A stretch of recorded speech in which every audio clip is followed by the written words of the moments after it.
नमस्कार दोस्तों।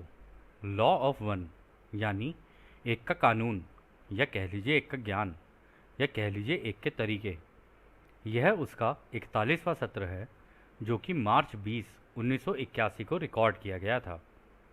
दोहराया जाता है कि इस किताब द्वारा दी गई सभी सूचनाएं और जानकारियां आप जान भी सकते हैं, मान भी सकते हैं, नज़रअंदाज भी कर सकते हैं और नकार भी सकते हैं, क्योंकि यह आपकी स्वतंत्र इच्छा या फ्री विल है जो कि एक अनंत रचयिता द्वारा आपको दी गई है।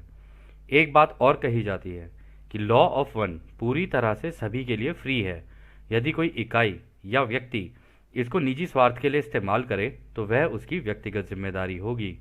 और साथ ही साथ यह भी कहा जाता है कि यदि कोई व्यक्ति इसको अपनी भाषा में परिवर्तित करके दूसरों से साझा करना चाहे या फिर इन वीडियोस को अपने चैनल पर चलाना चाहे तो वह भी ऐसा कर सकता है, क्योंकि वह भी उसकी फ्री विल है। तो जैसा कि रा कहते हैं, हम रा हैं, हम आपका स्वागत एक अनंत रचयिता के प्रेम और रोशनी में करते हैं। अब हम संवाद करते हैं। तो पहला सवाल डॉन करते हैं। मेरे पास शुरू करने के लिए एक स्थान परिवर्तन का एक प्रश्न है। मुझे पता है कि यह एक बेवकूफ़ी भरा सवाल है, लेकिन मुझे स्पष्ट करने के लिए यह पूछना है। ऐसी संभावना है कि हमें भविष्य में इस स्थान से 1000 या अधिक मील की दूरी के किसी दूसरे स्थान पर जाना पड़ सकता है। क्या रा के साथ हमारे संपर्क पर इसका कोई प्रभाव पड़ेगा? तो रा इसका जवाब देते हैं, यह एक बेवकूफ़ी भरा सवाल नहीं है। स्थान का कोई अर्थ नहीं है। क्या हम रचना में नहीं हैं? हालांकि काम करने का स्थान या तो आपके द्वारा सावधानी से तय किया जाना चाहिए, यानी कि ये उपयुक्त कंपनता के स्तरों का होना चाहिए। यहाँ यह सुझाव दिया जाता है कि शुरुआत करने से पहले उस जगह का शुद्धिकरण करना चाहिए और ध्यान के माध्यम से पूरा किया जाना चाहिए। यह भी आवश्यक है कि आप उस जगह की दीवारों या ज़मीन की अच्छी तरह से सफाई कर दें या उस हिस्से को रंग दें जो पुराने विचारों से बुरी तरह दाग धब्बेदार है। तो दोस्तों, यहाँ पर डॉन, कार्ला और जिम ये एक नई जगह पर शिफ्ट होने की बात कर रहे थे। तो इन्होंने कहा कि क्या इसका इम्पैक्ट हमारे इस जो हमारी चैनलिंग चल रही है इसके ऊपर पड़ेगा? तो रा ने कहा, नहीं नहीं, ये बेवकूफ़ी भरा सवाल तो नहीं है, लेकिन हाँ, जहाँ पर भी तुम जाओ ना, वहाँ का शुद्धिकरण कर लेना। और शुद्धिकरण करने का मतलब वही है कि वहाँ पे पेंट वगैरह अच्छे से करवा के और साफ़ सफाई करवा के और फिर वहाँ पे जो भी तुम्हारे क्या कहते हैं शुद्धिकरण के तरीके हैं उनका इस्तेमाल करके और ध्यान में जाकर उस जगह को पहले शुद्ध कर लेना। और फिर उसके आगे जब तुम ये हमसे दोबारा कांटेक्ट करोगे या चैनलिंग करोगे तो हम अवेलेबल हो जाएंगे। तो अगला सवाल डॉन करते हैं। मैं लेसर पेंटाग्राम विधि से नकारात्मक ऊर्जाओं को निकालने वाले संस्कार यानी बैनिशिंग रिचुअल्स से परिचित हूँ। मैं बस यह सोच रहा था कि क्या यह संस्कार इस जगह को इस प्रकार के काम करने के लिए तैयारी करने में उपयोगी है? तो रा कहते हैं, हाँ, यह सही है। तो दोस्तों, लेसर पेंटाग्राम की भी एक विधि होती है, एक ये रिचुअल होता है जिसको करके जो नेगेटिव ऊर्जाएं हैं उन्हें भगाया जा सकता है वहाँ से। और इसी का अगर उल्टा इस्तेमाल किया जाए तो नेगेटिव ऊर्जाओं को बुलाया भी जा सकता है। ये दोनों तरीके से काम करता है, ये आपको आगे पता चलेगा। तो खैर, अगला सवाल डाउन करते हैं। तब आम तौर पर आप यह कह रहे हैं कि भले ही हम 1000 मील दूर चले जाएं, यदि हम सावधानी से उस जगह को तैयार करें जो हमें मिली है, भले ही वह जगह पहले दूसरों के द्वारा उपयोग में लाई गई हो, इसे संतोषजनक बनाया जा सकता है। क्या यह सही है? तो रा कहते हैं, हाँ, यह सही है। तो अगला सवाल डाउन करते हैं। शुरू से ही एक समझ बनाने की कोशिश में मुझे कठिनाई हो रही है जो अनंत बुद्धिमानिता से शुरू होकर और हमारे अस्तित्व के वर्तमान स्थिति तक पहुंचती है। लेकिन मुझे लगता है कि मुझे वापस सोचना चाहिए और हमारे सूर्य की जांच करनी चाहिए, क्योंकि यह उपलोगोस है जो उस सब का निर्माण करता है जो हम इस विशेष ग्रह यानी धरती पर प्रणाली में अनुभव करते हैं। क्या आप मुझे हमारे सूर्य के बारे में बता सकते हैं? तो रा इसका जवाब देते हैं, यह एक ऐसा प्रश्न है जिसका जवाब आपकी भाषा में आसानी से नहीं दिया जा सकता है, क्योंकि सूर्य का रिश्ता अनंत रचयिता की अनंत बुद्धिमानिता से, बुद्धिमान ऊर्जा से और प्रत्येक ग्रह की प्रत्येक घनत्वता से कई प्रकार से है। इसके अलावा यह भिन्नता आगे बढ़कर आध्यात्मिक रूप से या स्थान समय में भी है, आपकी रचना का हिस्सा है, यानी कि आध्यात्मिक रूप से भी इसका संबंध है। तो दोस्तों यहाँ पर राजो कह रहे हैं ना, वो कह रहे हैं कि जो सूर्य जो है ना, ये अनंत बुद्धिमानिता का मतलब हो गया ये जितना भी अंधेरा है जिसमें ये सारी तरंगे हैं उनसे भी है, ठीक है, और अनंत ऊर्जा से भी है, क्योंकि इन्हीं तरंगों के अंदर रचयिता जो है तरंगे बन के बह रहे हैं। तो वो जो तरंगे बन के बह रहे हैं उसके अंदर वो चारों प्राइमल फोर्सेस हमने आप लोगों को बताई थी, जो चार ऊर्जाएं बताई थी, वो चार ऊर्जा जो है ना उन्हीं को अनंत ऊर्जा कहा जाता है, उससे भी है। प्लस ये जितने भी सूरज हैं इनकी वजह से जितनी भी घनत्वताएं बनती हैं दूसरे ग्रहों पर जिनका हम लोग अनुभव करते हैं, वो उसका भी रिश्ता इसी से ही है, क्योंकि वो भी तरंगे ही हैं। वो जितनी भी घनत्वताएं बनेंगी वो भी तरंगों से ही बनेंगी। कुछ धीरे काँप रही होंगी, कुछ तेज काँप रही होंगी, कुछ दृश्य होंगी, कुछ अदृश्य होंगी। इसी तरीके से ये सारी की सारी जो है क्रिएशन होती है। फिर उसमें वो आगे कहते हैं, अनंत बुद्धिमानिता के संबंध में सूरज का शरीर अनंत रचना के सभी भागों में समान रूप से है, उस एक अनंत का हिस्सा है। अनंत रचयिता की अनंत बुद्धिमानिता जो बुद्धिमान ऊर्जा का उपयोग करती है, लोगोस बहुत अधिक संख्या में उपलोगोस बनाते हैं, जो सभी उस लोगोस के संतान या वंशज होते हैं। उनका संबंध वर्गीकृत हायरार्कियल होता है, जिसमें उपलोगोस यानी कि सूर्य लोगोस द्वारा तय किए गए तरीकों से बुद्धिमान ऊर्जा का उपयोग करते हैं और अपनी स्वतंत्र इच्छा का इस्तेमाल करके अपनी घनत्वता का पूरी बारीकियों के साथ सह निर्माण करते हैं, जिसका आप अनुभव करते हैं। तो दोस्तों उन्होंने देखो बोल ही दिया है, उन्होंने कहा सूरज का जो शरीर है ना वो अनंत रचना में समान रूप से अलग अलग हिस्सों में है। तो यहाँ से वो ये कह रहे हैं कि ये जो हमारे लोगों हैं सबसे पहले ये इन अनंत रचयिता के ये जो तरंगे हैं ना उनके सबसे पहले बच्चे ये हुए, फिर ये इनकी जो संतानें हुई वो हुई ये जितने भी सूरज लगे हुए हैं, ठीक है, ये लोगोस के बच्चे हैं, ये उपलोगोस हैं सारे, और ये ही हैं जो इन्हीं ऊर्जाओं का इस्तेमाल करके इन्हीं तरंगों का इस्तेमाल करके, क्योंकि वो तरंगे यहाँ से चल के इनकी तरफ आ रही होती हैं, मतलब होती तो वो सारे खाली एरिया में भी है, लेकिन यहाँ से डायरेक्टली लोगोस अपने बच्चों को दे रहे होते हैं, फिर वो बच्चे अपने अपने ग्रह बना रहे होते हैं। उन ग्रहों की रचना ये बच्चे जो हमारे सूरज होते हैं जितने भी सबके, वो सारे के सारे इसको क्या कहते हैं अपनी रचना का रूप देते हैं और उनमें अलग अलग घनत्वताएं बनाते हैं अपनी फ्री विल का इस्तेमाल करके, कि भाई पहली घनत्वता इस तरीके की होगी, दूसरी घनत्वता इस तरीके की होगी, तीसरी घनत्वता इस तरीके की होगी, फिर वो इस तरीके से बनाते हैं। लेकिन जो इसका ब्लूप्रिंट होता है ना, वो ब्लूप्रिंट इनको लोगोस बना के देते हैं कि देखो मैंने तुम्हें बना के ये दिया, अब इसके आगे तुम्हें अपनी कैसी कैसी रचना करनी है इस ब्लूप्रिंट का इस्तेमाल करके, तुम जैसे चाहो इस ऊर्जा का इस्तेमाल करके कर सकते हो।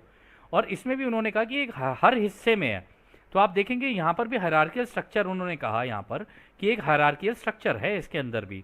वो हायरार्कियल स्ट्रक्चर का मतलब ये है कि ये जो लोगोस हैं ये पहले अपने पास पास लगाने शुरू करेंगे अपने जो सूरज, तो ये जो पहले सूरज बनते जाएंगे उम्र में वो पहले हैं बाकी सूरजों से, यानी अनुभव के मामले में भी उन सूरज के और उनके आसपास के ग्रह अनुभव के मामले में हमसे ज़्यादा आगे हैं, तो यानी वो फ्यूचर में जी रहे हैं, वो हमसे ज़्यादा एडवांस हो चुके हैं। और जितनी ज़्यादा बाहर बाहर होते जाएंगे ना वो बाद में बनने शुरू होंगे। तो ये जितने भी हैं ना, आप लगा लो 200 बिलियन या ट्रिलियन जितने भी आप मान लो इनको, ये सारे के सारे हमारे लोगोस के वंशज हैं और हम सारे के सारे हमारे सूरज के वंशज हैं, यानी कि हम सारे के सारे सूर्यवंशी हैं। लेकिन ये कहा जा सकता है हमारे पिता सूर्य हैं और जो हमारे दादाजी हैं वो हो गए हमारे ये लोगोस, और जो हमारे परदादाजी हैं वो परदादाजी हो गए हमारे अनंत रचयिता। तो 4 लेवल की हायरार्की है, 4 भी नहीं बल्कि 5 लेवल की हायरार्की हो गई।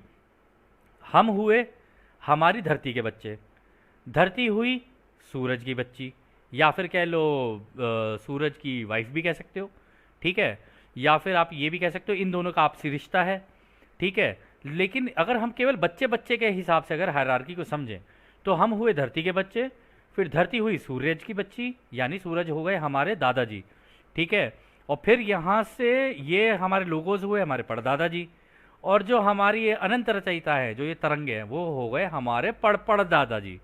तो इस तरीके से ये एक हायरार्की बनी हुई है। और जो हमारे पड़ दादाजी के जो जितने भी और बच्चे हैं, यानी हमारे जो पड़ ताऊ ताया जी और ये सारे जितने भी है ना, ये सारे यहाँ पे आगे लगे हुए हैं। और हमारे बाकी जो भाई बहन होंगे वो इन ग्रहों के ऊपर होंगे। इसका मतलब हमारे कजिन्स हैं ये सारे के सारे, जितने भी हैं बाकी ग्रहों पे जितने भी रह रहे हैं ना, हम सारे के सारे आपस में भाई बहन हैं और कजिन्स हैं। तभी रा ने हम लोगों को अपना भाई बहन बोला है। वो इसलिए क्योंकि सारे के सारे अलग अलग ग्रहों पे कुछ आगे हैं हमसे, कुछ हमसे पीछे चल रहे होंगे। वास्तविकता में हमारी जो धरती है ना, वो इस कुंडलीदार प्रक्रिया में थोड़ा यहाँ पर है, बाहर की तरफ, इधर कहीं काफ़ी बाहर की तरफ है। आप मान लीजिए कहीं यहाँ, या हो सकता है कि यहाँ कहीं हो, ठीक है, या ये फिर यहाँ पर भी हो सकती है। लेकिन हमारे बड़े भाई बहन जितने भी हैं ना, वो सारे के सारे यहाँ पर हैं।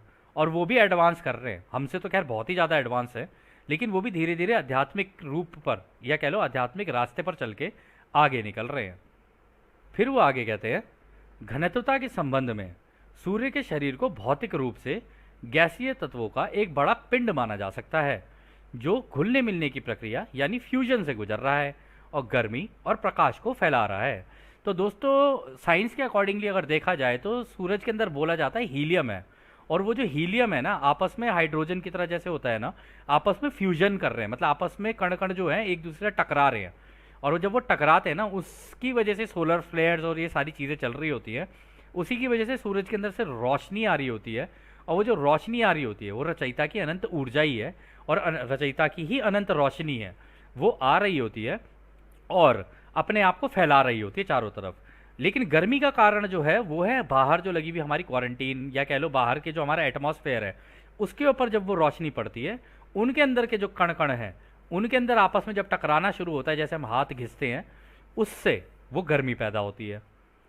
फिर आगे रहा कहते हैं, आध्यात्मिक रूप से यदि हम सूर्य के शरीर की प्रकृति को समझें, तो सूर्य चौथी से सातवीं घनत्वता तक उन घनत्वता के व्यक्तियों की बढ़ती क्षमता के अनुसार अपने और दूसरों की जीवित रचना की प्रकृति को पहचानता और जानता है। यही सूर्य का मतलब है और यही उसकी वास्तविकता है। इस प्रकार छठी घनत्वता की इकाइयों द्वारा सूर्य के अंदर जाया जा सकता है और वहां रहा भी जा सकता है। वे वहां समय स्थान में रहते हैं, और यहां तक कि आंशिक रूप से इसे छठी घनत्वता की इकाइयों के विकास क्रम की प्रक्रियाओं द्वारा पल पल बनाया जा सकता है।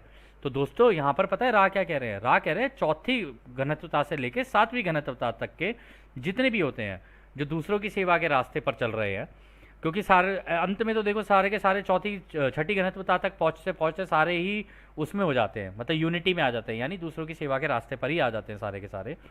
तो रा ने ये कहा है, हम चौथी, पांचवी और छठी तीनों घनत्वताओं के जो लोग हैं ना, उनके जीवित रचना की प्रकृति को पहचानते हैं, क्योंकि वहां पर जाके ना उनके हल्के शरीर होने शुरू हो जाते हैं, सोच एक हो जाती है, और एक सोशल मेमोरी कॉम्प्लेक्स यानी एक झुंड बन जाता है। तो ये झुंड के झुंड, इन पूरे झुंडों की जो सोच है, जो उनकी कर्म है, जिस तरीके से वो चल रहे होते हैं एक ही दिशा के अंदर, तो उनको रा और अच्छे से समझ पाते हैं। ऐसा नहीं है वो हमें नहीं समझते, हमें भी समझते हैं, लेकिन उनको और बेहतर तरीके से समझ पाते हैं, क्योंकि सारे के सारे एक दिशा में हैं। और इसी को उन्होंने कहा यही इसका मतलब है सूरज का, और यही उसकी वास्तविकता भी है। और उन्होंने ये भी कहा है कि छठी घनत्वता में के जो लोग हैं वो सूरज के अंदर जा सकते हैं और वहाँ रह भी सकते हैं, यानी जिनके शरीर सूरज के जैसे, सूर्य के या रोशनी के शरीर होंगे ना, वो इसके अंदर एंटर कर सकते हैं। तो कहने का मतलब है, अगर हम लोग यहाँ से देखें ना, तो जितने भी ये सूरज होंगे, ठीक है, इन चाचा ताऊ के जितने भी रिश्तेदार हैं ना, आपस में भाई भाई जितने भी हैं, ये सारे के सारे सूरज के अंदर जा भी सकते हैं, एक दूसरे से मिल भी सकते हैं, वीकेंड पे पार्टी भी हो सकती है, मस्ती भी हो सकती है, सब कुछ हो सकता है इनका, आपस में घुल मिल भी सकते हैं, और एक दूसरे से आध्यात्मिक लेसन्स भी ले सकते हैं। तो अगर मान लो बाहर का कोई सूरज है, उन्हें कोई ज्ञान चाहिए, तो दूसरे सूरज का कोई भी आके उनको ज्ञान दे सकता है। हालांकि वो तो टेलीपैथी के थ्रू कनेक्टेड रहते हैं सारे के सारे आपस में, सारे आपस में इस रोशनी की वजह से जो अनंत रचयिता के अंदर से चल रही है, और जो हमारे ये लोगोज हैं, हमारे जो पढ़ दादा हैं, उनके अंदर से जो चल रही होती है, सारे ही कनेक्टेड रहते हैं, क्योंकि सबके दिमाग टेलीपैथी के थ्रू इनके साथ कनेक्टेड रहते हैं, और यहीं से सबको नॉलेज मिल रही होती है। तो जिसको जो नॉलेज चाहिए होती है ना, सब अपनी यहाँ पे वापस ट्रांसफ़र कर रहे होते हैं, और वापस से यहाँ से एक दूसरे को ट्रांसफ़र कर रहे होते हैं। वो रा को दे रहे होते हैं, रा पाँचवीं वालों को दे रहे होते हैं, पाँचवीं वाले चौथी वालों को दे रहे होते हैं, चौथी वाले तीसरी वालों को दे रहे होते हैं। लेकिन इसका तरीका ये है मांगना। अगर आप मांगोगे तो आपके पास इन्फॉर्मेशन आ सकती है, और आप डायरेक्टली चाहो तो सूरज के अंदर से भी इंफॉर्मेशन ले सकते हो और यहाँ से पढ़ दादाजी से भी आप इंफॉर्मेशन ले सकते हो। और इसके अंदर रा ने ये कहा कि हम लोग सारे मतलब इस तरीके से अपने यहाँ पर पल पल मतलब विकास क्रम में आगे बढ़ते हैं और इन प्रक्रियाओं का इस्तेमाल करके इनको बनाते भी हैं। तो कहने का मतलब है सूरज के अंदर एक एनवायरनमेंट है रहने लायक, ठीक है, लेकिन वो छठी घनत्वता के लोगों के लायक ही है। जैसे हमारे ग्रह पे हमारा है, वहाँ छठी घनत्वता के लोग रह सकते हैं। और वो कहते हैं कि जैसे हम लोग भी अपने घर बनाते हैं ना, उस तरीके से वो भी अपने रोशनी के उस तरीके की चीज़ें अपने अंदर बनाते हैं, ठीक है। उनका भी एक विकास क्रम है, उनके भी घर होते होंगे, उनके भी बच्चे होते होंगे, उनकी भी ज़िंदगी आगे चलती होगी। तो इस तरीके से वहाँ पर सारी चीज़ें चलती हैं। और उन्होंने कहा वो वहाँ पर समय स्थान में रहते हैं। समय स्थान का मतलब ये है वो हमारे लिए अदृश्य हैं, अंदर वो अदृश्य रहते हैं। और दोस्तों आप लोग ये शायद जानकर हैरान होंगे, सूरज के अंदर का जो एनवायरनमेंट है ना वो सुपर कोल्ड है, सुपर कोल्ड, वो गर्म नहीं है। ये कुछ अजीब सी विडंबना है बट है ऐसा ही। और लेकिन वहाँ से रोशनी आती है और ये बहुत ठंडी रोशनी होती है। जब ये पड़ती है ना बड़ी तेज़ी से, और जो कण कण जो होते हैं उनमें जब घिसना शुरू होते हैं, आपस में टकराने शुरू होते हैं, उसकी वजह से गर्मी हो रही होती है ये। लेकिन अंदर से सूरज बिल्कुल ठंडा है। फिर अगला सवाल डॉन करते हैं, आपके पिछले बयान में क्या आपका मतलब यह था कि छठी घनत्वता वाली इकाइयाँ वास्तव में अपनी घनत्वता में सूर्य को मैनिफेस्टेशन बना रही हैं? क्या आप समझा सकते हैं कि आपका इससे क्या मतलब था? तो देखो डॉन ने भी वही कहा। तो आप ये कह रहे हो कि छठी घनत्वता वाले अंदर जो लोग रहते हैं वो मैनिफेस्टेशन कर रहे हैं, मतलब चीज़ें बना रहे हैं क्या अपनी सोच का इस्तेमाल करके, या जैसे भी हैं चीज़ें क्या मैनिफेस्ट कर रहे हैं, वहाँ पे बना रहे हैं क्या? तो रा कहते हैं इस घनत्वता में कुछ इकाइयाँ जिनके प्रजनन बच्चे पैदा करने का साधन घुलने मिलने की प्रक्रिया यानी फ्यूजन है, वे अनुभव के इस हिस्से को सूर्य के शरीर के अस्तित्व के हिस्से के रूप में करना चुन सकती हैं। इस प्रकार आप उस प्रकाश के अंशों के बारे में सोच रहे हैं जो आपको छठी घनत्वता वाले प्रेम की अभिव्यक्ति से पैदा हुई संतान के रूप में प्राप्त होते हैं। तो दोस्तों देखो कितना सुंदर कहा उन्होंने कहा कि हमारे यहाँ पर भी बच्चे पैदा होते हैं, हमारे यहाँ पर भी प्रजनन की प्रक्रिया है। कहते हैं ये जो हमारा फ्यूजन होता है ना, ये जो हम आपस में फ्यूज करते हैं एक दूसरे को, इस क्या कहते हैं इस गायब रह के इसी एनवायरनमेंट अपने सूरज के अंदर के एनवायरनमेंट में हमारी जो प्रेम क्रिया होती है ना, उस प्रेम क्रिया से हमारे यहाँ पर बच्चे पैदा होते हैं। और ये जो बच्चे पैदा होते हैं ना, इनकी वजह से ही ये रोशनी तुम्हारी तरफ जा रही होती है, वो हमारे बच्चों की ही रोशनी होती है जो तुम्हारी तरफ पहुँच रही होती है। और वो कहते हैं इस तरीके से तुम हमारे उस खुशी को, उन बच्चों की जो रोशनी है उस फ्यूजन की वजह से, ठीक है, जो रोशनी क्रिएट होती है वो ही हमारा प्रेम है जो तुम्हारे यहाँ पर तुम जिसका वो ले रहे होते हो, क्या कहते हैं अनुभव ले रहे होते हो, ये तुम हमारी संतान के रूप में प्राप्त करते हो इनको। कि मतलब हमारे बच्चे हुए तो उससे जो रोशनी निकलेगी वो तुम लोगों की तरफ आती है और वो तुम्हारी रचना में तुम्हारी मदद करती है। तो दोस्तों ये बात जानकर बड़ा अच्छा लगा होगा आपको, हम सब के सब सूर्यवंशी ही हैं और आगे जाके हम सबको ये सारी चीज़ें करनी है, सूरज का भी अनुभव लेना है। हमारे भी यहाँ पर जिस तरीके से बच्चे पैदा करने का ये प्रक्रिया होती है, वहाँ जाके वो बच्चे पैदा करने की प्रक्रिया चेंज हो जाएगी, तब फ्यूजन होगा, तब क्योंकि आप प्योर रोशनी हो, ऊर्जा हो, आपस में ऊर्जा घुल मिलती है, उसकी वजह से उनके बच्चे पैदा होते हैं। और उन बच्चों के पैदा होने की वजह से बाकी जितनी भी घनत्वताएं हैं उनका भी निर्माण होता है और ग्रहों पे जितनी भी प्रक्रिया चल रही होती है, जब सारी चीज़ें चल रही होती हैं वो उसी के कारण चल रही होती हैं। फिर डॉन अगला सवाल करते हैं, तब क्या आप कह सकते हैं कि छठी घनत्वता वाली इकाइयाँ इन तरीकों का इस्तेमाल कर रही हैं ताकि वो अनंत रचयिता के साथ अधिक निकटता से सहनिर्माता बन सकें? तो रा कहते हैं यह बिल्कुल सही है। इसे गेटवे घनत्वता के अनुभवों की तलाश में छठी घनत्वता के आखिरी हिस्सों में देखा गया है। तो देखा, रा ने बोल दिया है कि हम भी गेटवे घनत्वता के अंदर जाने की कोशिश कर रहे हैं। गेटवे घनत्वता हो गई, अब हमारी भी यही इच्छा है कि हम भी अपने अनुभव जब हमारे पूरे हो जाएंगे और जब हम अपने ऑक्टेव में सीखते सीखते सीखते सीखते आगे निकलेंगे ना, तब हम भी एंड में जाके घुस जाएंगे अपने परदादा जी के पास, मतलब हमारे दादाजी के पास, या कह लो हमारे पिता के पास, क्योंकि वो इनके तो पिता ही हुए ना ये लोगोज। तो कह रहे कि फिर हम उनके पास चले जाएंगे, यानी हमारे पड़ दादाजी के पास चले जाएंगे। तो कह रहे कि हम उनके पास चले जाएंगे, ये हमारी गेटवे है। गेटवे मतलब ये इसी द्वार से सारी चीज़ों की रचना हुई है, इसी द्वार से सारी चीज़ें निकली हैं। तो फिर अगला सवाल डॉन करते हैं। धन्यवाद। अब मैं ये जांच करना चाहता हूँ, जैसे पहली घनत्वता बनती है तब क्या होता है, और ये ऊर्जा के केंद्र कैसे पहले जीवों को बनाती हैं। पहले मैं आपसे पूछता हूँ कि क्या यह पूछने का कोई अर्थ है कि सूर्य के खुद की भी कोई घनत्वता है, या इसमें सभी घनत्वताएं हैं। अच्छा सवाल है। वो कह रहे कि सूरज की क्या अपनी कोई घनत्वता है, या सूरज के अंदर भी कुछ घनत्वताएं बनी हुई है, जैसे 1 2 3 4 5 6 7। क्योंकि जैसे हमारा ग्रह है, हमारे ग्रह पर भी तो सारी घनत्वताएं बनी हुई है ना, पहली भी है, दूसरी भी है, तीसरी भी है, चौथी भी है, पांचवी भी है तो सारी एक्टिवेट धीरे धीरे करके होती है बाद में सारी। जैसे जैसे अनुभव कंप्लीट होते चले जाते हैं वैसे वैसे वो एक्टिवेशन में आती रहती है। उनकी टाइमलाइन होती है, उतने टाइमलाइन में वो एक्टिवेट होती चली जाती है। तो राइस का जवाब देते हैं, उपलोगोज में सारे अष्टक होते हैं, और वह ऐसी व्यक्ति नहीं है जो आप जैसे व्यक्तियों के सीखने सिखाने का अनुभव करती हैं। तो वो कह रहे कि देखो, ऑक्टेव तो हमारे यहाँ पर भी सारे ही होते हैं, ऐसा नहीं है कि हमारे यहाँ पर नहीं है। तो मतलब सारी घनत्वताएं हमारे यहाँ पर भी होते हैं, लेकिन हमारे यहाँ पे ऐसे व्यक्ति नहीं होते या ऐसी इकाइयाँ नहीं होती जैसे कि आपके यहाँ पर अनुभव करने के लिए होते हैं, सीखने और सिखाने के लिए। मतलब हमारे जैसे लोग उसके अंदर नहीं होते हैं। तो फिर अगला सवाल डॉन करते हैं। जब पहली घनत्वता बनती है तो मैं मेरी समझ के हिसाब से एक बयान देने जा रहा हूँ, और यदि ये गलत है तो आप मुझे सही कीजिए। मैं सहज रूप से एक ऊर्जा केंद्र द्वारा निर्मित पहली घनत्वता को देखता हूँ, जो एक भंवर यानी वॉर्टेक्स की तरह है। यह भंवर तब इन घुमावदार स्पिनिंग गति का कारण बनता है, जिसका मैंने पहले रोशनी के बारे में उल्लेख किया है। कंपनता जो कि रोशनी है, जो पहली घनत्वता की सामग्री में जमना शुरू हो जाता है। क्या यह सही है? तो दोस्तों, यहाँ पर जो डॉन ने सवाल किया ना, उन्होंने कहा कि पहली घनत्वता में इसका मतलब ये है ना, छोटे छोटे फोटॉन्स ये बनने शुरू होते होंगे। मेरा ऐसा मानना है कि ऊर्जाएं सारी एक जगह इकट्ठी होती होंगी, और पहली घनत्वता में सबसे पहले यहाँ पे फोटॉन्स बनते होंगे। क्या ऐसा है? तो राय इसका जवाब देते हैं, जहाँ तक आपके तर्क ने आपको पहुँचाया है यह सही है। हालांकि यह बताना ठीक है कि पहली घनत्वता में स्थान समय निरंतरता कंटिनम में प्रवेश करने से पहले लोगोस के पास अष्टक की सभी घनत्वताओं के संभावित पूर्णता की योजना है। इस प्रकार ऊर्जा केंद्र मैनिफेस्ट होने से पहले मौजूद हैं। तो देखा, रा ने बोल दिया। रा ने कहा देखो, पहले तो बनता है ब्लूप्रिंट, ठीक है, उस ब्लूप्रिंट के अंदर सारी चीज़ें मौजूद होती हैं।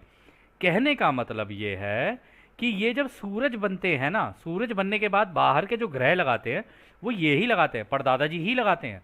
यहाँ से आएगी, यहाँ बाहर लगेंगे और आके कॉमेट की तरह लगेंगे और फूटेंगे, और जब वो फूटते हैं तो ये सारी की सारी रोशनी दोबारा एक जगह कंडेंस होने लग जाती है। और जब ये कंडेंस होती है ना, तो ये जो रोशनी के कण कण होते हैं ना, जिन्हें तुम फोटॉन्स कहते हो, ठीक है ना, ये वाले जो हमारे फोटॉन्स हम लोग अभी देख रहे थे, खैर इस तरीके के फोटॉन्स ये सारे के सारे वहाँ पे इकट्ठे होने शुरू होते हैं, लेकिन वो उस ब्लूप्रिंट के ऊपर इकट्ठे हो रहे होते हैं। यानी कि दोस्तों, अगर आप अपने दिमाग में सोच सके कि आपने एक घर बनाना है, ठीक है, अब उस घर बनाने का आपने कागज के ऊपर एक ब्लूप्रिंट बना लिया, ठीक है, आप ब्लूप्रिंट बना लिया कि भाई ये रही किचन, ये रहा ये टेबल, यहाँ लगेगी, ये यहाँ लगेगा, यहाँ लगेगा, ये ऐसे लगेगा। अब आपने ब्लूप्रिंट बना लिया। अब आप बुलाओगे मिस्त्री को, वो आएगा, ठीक है जी, वो ईंटें सीमेंट ये वो सब कुछ लेके आएगा, आपके ब्लूप्रिंट को रचना देगा वो, ठीक है। तो वो ये कह रहे हैं कि जब ये धमाका होता है ना, ये धमाका होने के बाद, मतलब यहाँ से अंदर से निकला कॉमेट, यहाँ के फंसा, धमाका हुआ, तो केवल ब्लूप्रिंट रह जाएगा। पहले सारी रोशनी फैलेगी, फिर फैलने के बाद धीरे धीरे धीरे धीरे करके उस ब्लूप्रिंट पे लगनी शुरू होगी। जैसे कि हम घर के अंदर दीवारों पे ईंटें लगाने की कोशिश करते हैं कि भाई एक ईंट लगेगी, फिर दूसरी ईंट लगेगी, फिर तीसरी ईंट लगेगी, ऐसे करते करते करते करते करते पूरा घर तैयार होता है। इसी तरीके से वो कह रहे हैं कि ब्लूप्रिंट के ऊपर ये रोशनी के कण यानी ये फोटॉन्स पड़ने शुरू होते हैं, एक जगह इकट्ठा होने शुरू होते हैं। लेकिन इन फोटॉन्स के एक जगह इकट्ठा होने का मतलब ये है, वो जो ब्लूप्रिंट है ना, उसके अंदर आठों की आठों घनत्वताएं हैं, सारी घनत्वताएं हैं। और हो सकता है कि ये जो हमारी धरती है बाद में जाके सूरज बन जाए, ये भी पॉसिबिलिटी है, बिल्कुल हो सकता है ये, क्योंकि आठों घनत्वताएं तो इसके ऊपर भी हैं। जब सूरज के ऊपर है तो आठों घनत्वताएं तो इसके ऊपर भी होंगी ना। तो इसी तरीके से इसी ब्लूप्रिंट पे धीरे धीरे धीरे धीरे जैसे जैसे ये रोशनी बढ़ती जाएगी बढ़ती जाएगी बढ़ती जाएगी, अगली घनत्वता एक्टिवेट होती जाएगी होती जाएगी होती जाएगी। इसीलिए आप लोग सुन भी रहे होगे आजकल बड़े सोलर फ्लेयर्स चल रहे हैं, ये चल रहे हैं, वो चल रहे हैं। वो इसीलिए क्योंकि अब ये रोशनी की इंटेंसिटी इंक्रीज होनी शुरू होगी। जब ये इंटेंसिटी इंक्रीज होनी शुरू होगी तो नई घनत्वता को एक्टिवेट करेगी, यानी कि पुराना जो घर है वो नहीं रहेगा। अब इसी घर के ऊपर जो नया इसका जो नेक्स्ट ब्लूप्रिंट है, यानी अब जो बढ़ेगा, इसी स्कूल की दीवार कह लो या इसी घर की दीवार कह लो, ये वाली नहीं, अब इससे और बड़ा घर बनेगा यहाँ पे। और इन्हीं फोटॉन्स की वजह से बनेगा, क्योंकि अब एक्स्ट्रा फोटॉन्स आने शुरू होंगे, एक्स्ट्रा प्रोटॉन्स आने शुरू होंगे। इसी तरीके से यहाँ पे राह ने बताने की कोशिश की है कि हाँ, इसी तरीके से सारी चीज़ें मैनिफेस्ट होनी शुरू होती हैं। फिर अगला सवाल डाउन करते हैं, तो सबसे सरल जीव कौन सा है जो मैनिफेस्ट हुआ था? मुझे लगता है कि यह एक सेल था, यानी जो हमारे बॉडी के जो सेल्स होते हैं, यह ऐसा ही कुछ हो सकता है। और यह ऊर्जा केंद्रों के संबंध में कैसे कार्य करता है? तो रा कहते हैं सबसे सरल मैनिफेस्ट होने वाला जीव रोशनी है, या जिसे आप फोटॉन कहते हैं। ऊर्जा के केंद्रों के संबंध में इसे सभी जुड़ी हुई ऊर्जा क्षेत्रों या केंद्र का आधार माना जा सकता है। देखा दोस्तों, रा ने बोल दिया सबसे सरल जीव जो तुम्हारे इस प्लेनेट के ऊपर है वो है ये फोटॉन्स। जब शुरुआत में आएंगे तो ऐसे लाल रंग के आएंगे, फिर धीरे धीरे धीरे धीरे धीरे धीरे बढ़ते चले जाएंगे। ऐसे करके वो पूरी घनत्वता को जन्म देते हैं। यानी कि रोशनी जो है पहले लाल होगी, मतलब लाल का मतलब हो गया आग, पानी और ये सारी चीज़ें क्रिएट होनी शुरू होंगी उसकी वजह से। और फिर धीरे धीरे फोटॉन जो इकट्ठे होते जाते हैं। इस हवा के अंदर भी फोटॉन्स हैं, इस पानी के अंदर भी फोटॉन्स हैं। हम पूरे के पूरे फोटॉन्स से बने हुए हैं और चलती फिरती तरंगे हैं हम लोग, जो चल रहे हैं इधर से उधर, उधर से इधर, एक समुद्र के अंदर। ये बिल्कुल इसी तरीके से राह ने समझाया है। फिर अगला सवाल डाउन करते हैं, जब पहली घनत्वता बनती है तो हमारे पास अग्नि, वायु, पृथ्वी और जल होते हैं। जब किसी समय चेतना के एक हिस्से में जीवन की पहली हलचल या व्यक्तिकरण होता है, और जो कि खुद की गति से यानी सेल्फ मोबाइल से चलता है, क्या आप इसे बनने की प्रक्रिया का वर्णन कर सकते हैं? और इसमें किस प्रकार का ऊर्जा केंद्र होता है? तो यहाँ पे डॉन पूछ रहे कि आप ही ने बताया था कि भाई पहले अग्नि, वायु, पृथ्वी और जल होते हैं, तो इसके अंदर कहीं ना कहीं हलचल होती होगी, क्योंकि आपने कहा था कि हर चीज़ पहले केओस से शुरू होती है, यानी एक अफरा तफरी सी होती है, फिर उसके बाद अपना एक रूप लेनी शुरू करती हैं, फिर उनका एक व्यक्तिकरण होता है, यानी वो एक रूप लेना शुरू करेंगी। कहते फिर वो धीरे धीरे अपनी खुद की फ्री विल यानी अपनी आज़ादी से चलना शुरू करती हैं। तो आप मुझे क्या इसकी पूरी प्रक्रिया का वर्णन कर सकते हैं कि ये कैसे होती है? तो राय इसका जवाब देते हैं, पहली या लाल किरण की घनत्वता हालांकि विकास की ओर आकर्षित तो होती है, पर वह उन परिस्थितियों के लिए सही कंपनता में नहीं होती है जो जागरूकता की चिंगारी को बढ़ाती है। जैसे इस कंपनता की ऊर्जाएं लाल से नारंगी रंग की ओर जाती हैं, तो उस कंपनता से ऐसा माहौल बनता है कि वो उन रासायनिक पदार्थों को उत्तेजित करता है जो कि हाल ही में निष्क्रिय या जड़ था, ताकि इस तरह से इकट्ठा हो सके कि प्रेम और रोशनी विकास के कार्य को शुरू कर सके। तो देखा उन्होंने बोला ये जो लाल वाली किरण होती है ना, यानी रेड रे जो होगी, आपके रेड कलर के जो फोटॉन्स होंगे पहले शुरुआती दौर में, कहते कि वो जागरूकता को तो चिंगारी नहीं देती है, लेकिन एक बेसिक स्ट्रक्चर बना देती है। मतलब कहने का मतलब है अभी दीवारों पे सीमेंट नहीं लगाए, अभी तो बस ईंटें लगानी शुरू की हैं। ईंटें लगी, पहले तो फ्लोर बनेगा, ठीक है, पहले बेसिकली वो फ्लोर बनाती हैं, ठीक है। अब उसके बाद वो कहते हैं कि फिर उसके बाद आ गया आपका ये क्या कहते हैं नारंगी वाला, जो इसका नेक्स्ट वाला है, कह रहे फिर ईंटें लगनी शुरू होंगी, फिर उसके ऊपर उसके बाद सीमेंट प्लास्टर और ये सारी चीज़ें लगनी शुरू होंगी। कहते इसी तरीके से सारी की सारी चीज़ें चलनी शुरू होती हैं। कहते हैं कि इसकी वजह से जितने भी रासायनिक पदार्थ हैं ना, वो निष्क्रिय होते हैं, यानी अवेलेबल तो हैं, वो अवेलेबल इसलिए हैं क्योंकि अंत में तो जाके सारी चीज़ें फोटॉन का ही बनना है ना। अब वो लाल वाले फोटॉन हो या फिर उसके बाद क्या कहते हैं आपके नारंगी वाले उसके ऊपर पड़ने लग जाएं, फिर उसके बाद पीला शेप ले लें, क्योंकि तेज़ी से कापेंगे तो रंग बदलते चले जाएंगे इनके। तो कह रहे इस तरीके से वो घनत्वता एकदम सघन होनी शुरू हो जाती है। तो और इसी तरीके से वो जो निष्क्रिय पड़े होते हैं ना, निष्क्रिय मतलब वो जितने भी केमिकल्स वगैरह हैं वो अवेलेबल हैं पर एक्टिवेटेड नहीं है। ये जैसे जैसे कंपनता बढ़ती जाएगी ना, ये एक्टिवेट होना शुरू होते हैं और इसी से ही वो कह रहे हैं कि देखो यहाँ से प्रेम और रोशनी इकट्ठा होनी शुरू होती है, जो कि हमने अभी भी कहा कि भाई इन्हीं फोटॉन्स के ऊपर और फोटॉन्स पढ़ते रहेंगे पढ़ते रहेंगे पढ़ते रहेंगे और इकट्ठे होते रहेंगे। और ये जो रियलिटी जो है, ये रियलिटी तब बनती है जब बहुत सारे फोटॉन्स एक जगह पर इकट्ठा होना शुरू होते हैं। ये रोशनी और ये प्रेम इकट्ठा होना शुरू होता है, इससे रियलिटी का निर्माण होता है। फिर वो आगे कहते हैं, जैसा अनुमान आपने पहले एक कोशिका यानी सिंगल सेल्ड की व्यक्तियों के बारे में लगाया था, जैसे कि पॉलीमॉर्फस डाइनोफ्लैगलेट, वो सही है। यह तरीका ऊपर की तरफ कुंडलीदार घुमावदार रोशनी के आकर्षण में से एक है। इसमें या विकास क्रम में इवोल्यूशन के किसी भी हिस्से में कुछ भी रैंडम नहीं होता है। तो वो कह रहे कि देखो भाई, ये बनती तो है, ये बिल्कुल ऐसी बनती है जैसे कि तुम्हारी ये गैलेक्सी बनी हुई है, इसमें भी इसी कुंडलीदार तरीके से एक्टिवेशन होनी शुरू होती है। और दोस्तों, आपने कभी देखा होना तो एक चीज़ होती है जिसे कहते हैं फ्रैक्टल, FRACTAL। अगर आप इसको चेक करोगे ना, उस फ्रैक्टल की इमेज देखोगे तो उसके अंदर लॉ ऑफ स्क्वायर्स लग रही होती है, यानी एक, एक के बाद दो, दो के बाद चार, चार के बाद आठ, ऐसे करके लगती चली जाती है। इसी तरीके से ये पूरा निर्माण गैलेक्सी का भी होता है, इसी तरीके से निर्माण सूरज का भी होगा, इसी तरीके से हर ग्रह की हर चीज़ का निर्माण ऐसे ही होता है। ये तरीका है इसी प्रेम और रोशनी का इस्तेमाल करने का।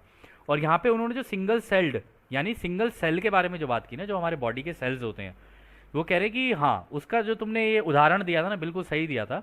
और यहाँ पे सिंगल सेल का जो उन्होंने उदाहरण लिया, वो उन्होंने लिया पॉलीमॉर्फस डाइनोफ्लैगलेट। ये सिंगल सेल ही होता है, उसका ही उदाहरण इन्होंने यहाँ पर लेने की कोशिश की। और यहाँ पर भी उन्होंने एक चीज़ कही कि यहाँ पर कुछ भी रैंडम नहीं होता है, ये विकास क्रम का तरीका ही ऐसे ही है कि भाई सारी चीज़ें बड़े सिस्टमैटिक एक ऑर्डरली फैशन में चलती हैं। ऐसे नहीं कि केओस तो पहले चलो होगा, उसके बाद होने के बाद वो अपना रूप उसी ब्लूप्रिंट पे पड़ता जाएगा। यानी ईंटें लगनी शुरू होंगी, फिर ज़मीन बनेगी, ईंटें लगनी शुरू होंगी, ऊपर लेंटर गिरेगा, फिर साइड में क्या कहते हैं उसके ऊपर प्लास्टर, सीमेंट, ये वो। लेकिन ये सारी चीज़ें तब होंगी जब इनके ऊपर रोशनी कंटिन्यूस पड़ती रहेगी पड़ती रहेगी पड़ती रहेगी, इसी तरीके से और इसी ऑर्डरली फैशन में, यानी कि लॉ ऑफ स्क्वायर के तरीके से, या कह लीजिए फ्रैक्टल के तरीके से, या कह लीजिए इस कुंडलीदार तरीके से रोशनी जब पड़नी शुरू होगी, जो कि हमारे सूर्य की तरफ से हमारे ग्रह पर आती है।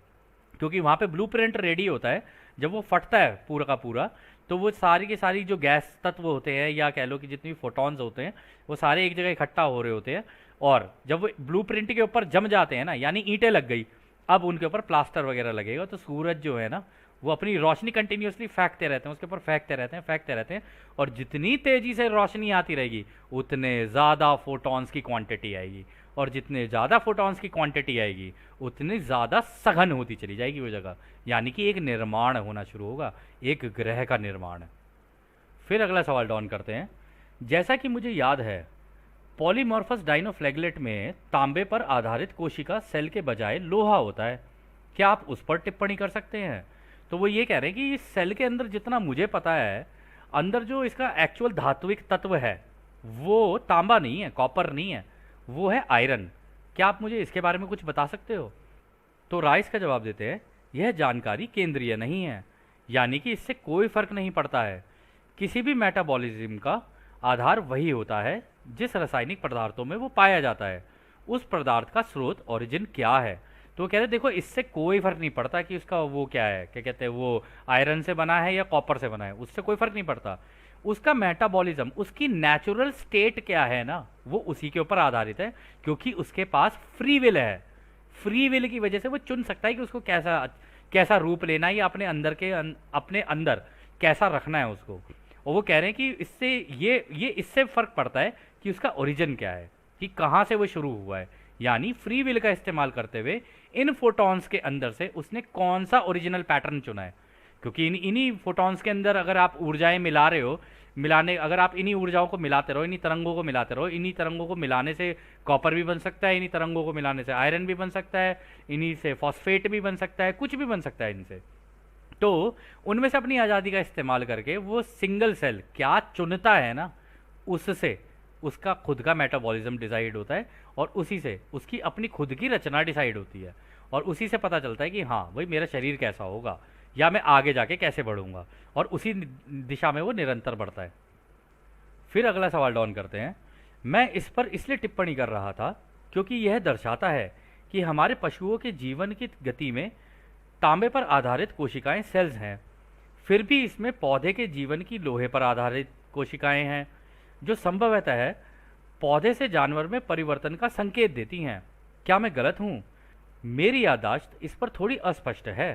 तो दोस्तों यहाँ पे डॉन कह रहे हैं कि मेरे अंदाजे से, मतलब जितना मैं इसलिए टिप्पणी कर रहा था, इसलिए बोल रहा था क्योंकि मुझे ऐसा जो मेरे को पता है वो ये है कि ये जो हमारे पेड़ पौधे होते हैं ना, इनके अंदर आयरन ज़्यादा होता है। इनके बेसिक सेल जो है वो आयरन है, जबकि हमारे पशुओं के जो बेसिक सेल्स हैं, जो हमारे जानवर वगैरह होते हैं, इनके जो बेसिक सेल्स हैं उनमें कॉपर की मात्रा ज़्यादा होती है ना। तो मुझे लगता है कि ये अच्छा आयरन से कॉपर में ट्रांसफ़र करते होंगे, कुछ ऐसा होता होगा। क्या ये सही है? तो राय इसका जवाब देते हैं, ऐसा नहीं है कि आप गलत हैं, लेकिन ऐसी जानकारी से कोई निष्कर्ष नहीं निकालना चाहिए। सचेत व्यक्तियों के लिए कई अलग अलग प्रकार के आधार हैं, न केवल इस ग्रहों के क्षेत्र पर, लेकिन काफ़ी हद तक अन्य उपलोगों के ग्रहों के क्षेत्र पर पाए जाने वाले रूपों में भी इनके आधार हैं।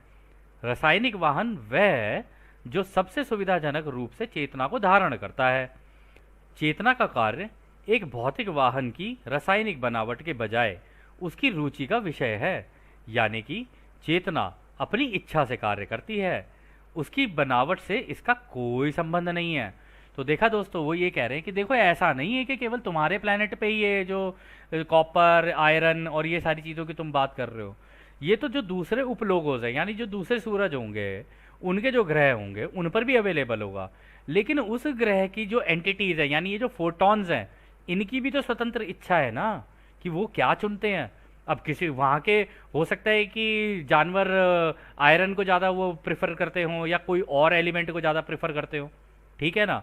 उस एलिमेंट के हिसाब से वहाँ के जानवर बन जाएंगे, उस एलिमेंट के हिसाब से वहाँ के लोग बन जाएंगे, उस एलिमेंट के हिसाब से वहाँ पे पानी और ये सारी चीज़ें बन जाएंगी, या जो भी चीज़ें वहाँ बननी होती हैं।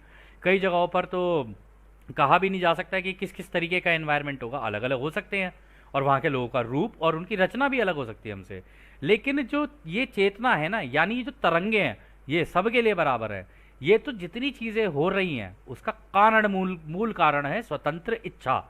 एक फोटोन की भी स्वतंत्र इच्छा है कि वो कैसा अपना रूप धारण करना चाहे और किस एलिमेंट का रूप धारण करना चाहे। अवेलेबल सारी चीज़ें रहेंगी उसके लिए, अब उनमें से वो चुनाव करता है, या अपनी चाहे तो खुद की प्रकृति बना सकता है, उसकी इच्छा है। फिर वो आगे कहते हैं, हमने देखा है कि जिन लोगों को आप वैज्ञानिक कहते हैं, वे जीवन के विभिन्न अवस्थाओं, प्रकारों और परिस्थितियों और उनके बीच संभावित संबंधों के बारे में जानने में उलझे हुए हैं। इसके बारे में पता लगाने का कोई फायदा नहीं है, क्योंकि यह सब आपके उपलोगों सूर्य के द्वारा चुना गया है, वही अपनी पसंद से रचना करता है। तो वो कह रहे कि देख लो, कह रहे हमारी भी तो फ्री विल थी यार, हम भी तो इस प्लैनेट को बनाना चाहते थे। कह रहे तो हमने भी अपनी फ्री विल से जो जो चीज़ें हमें लगी ठीक, अब इस ब्लूप्रिंट के अंदर कौन सी चीज़ कहाँ जानी चाहिए, हम भी तो अपनी उतनी ही रोशनी वहाँ पर डाल रहे हैं कि यहाँ पर इतने फोटोन इकट्ठे हो जाने चाहिए, यहाँ पर इतने हो जाने चाहिए। इसलिए आप लोगों ने दोस्तों नोटिस किया होगा इस धरती के ऊपर कि कई जगहों पर रचनाएं हो रही हैं, अभी भी हो रही हैं।